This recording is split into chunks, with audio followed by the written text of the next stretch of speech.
Get out of here. Ryan thinks this house is worth $85 million. I'm going to give you 4 reasons why he thinks it's worth $85 million.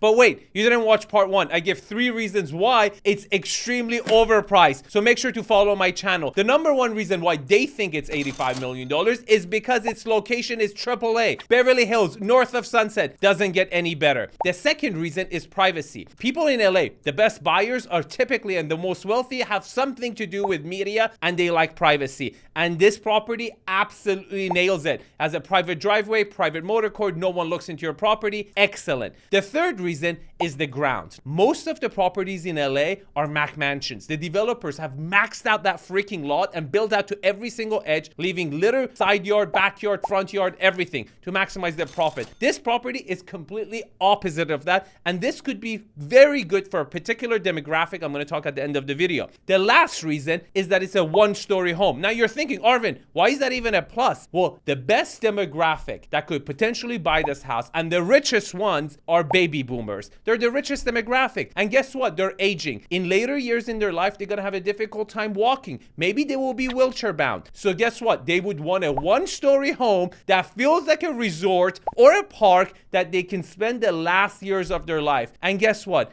If I was a billionaire and money didn't matter and I had maybe a few years to live, I would probably buy this property for whatever price they were offering. Follow my channel for more real estate videos.